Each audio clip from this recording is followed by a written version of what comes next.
Hormuz প্রণালীতে বাণিজ্যিক জাহাজ চলাচলে বিধিনিষেধের কারণে বিশ্বব্যাপী জ্বালানি ও সার সরবরাহে মারাত্মক নেতিবাচক প্রভাব পড়ছে। এতে পণ্য সরবরাহের সময় দীর্ঘায়িত হচ্ছে, পরিবহন ও বীমা খরচ বেড়েছে। মধ্যপ্রাচ্যের বাইরেও যার প্রভাব ছড়িয়ে বিশ্বব্যাপী উদ্বেগ বাড়াচ্ছে।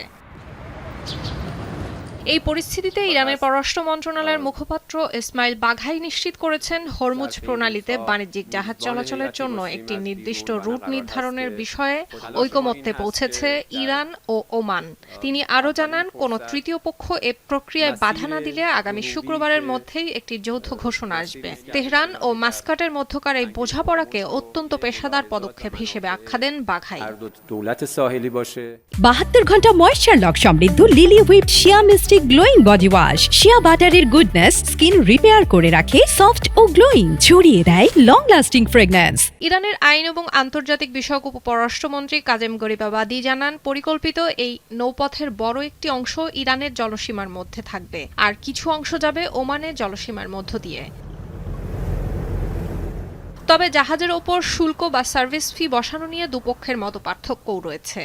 ইরান 5 থেকে 7% শুল্ক দাবি করলেও ওমান চায় 3%।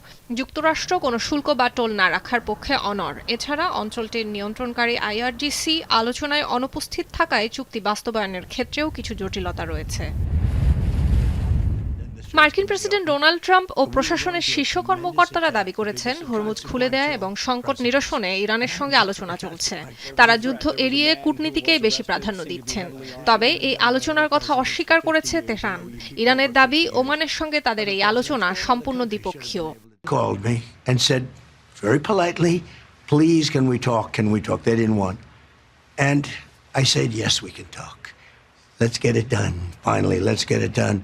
এদিকে হরমুজ প্রণালী ফের খুলে যাওয়ার আশা বাড়ায় টানা চতুর্থ দিনের মতো আন্তর্জাতিক বাজারে স্বর্ণের দাম বেড়ে গত সপ্তাহের মধ্যে সর্বোচ্চ পর্যায়ে পৌঁছেছে। সুলতানা দিনা, এখন বিশ্ব।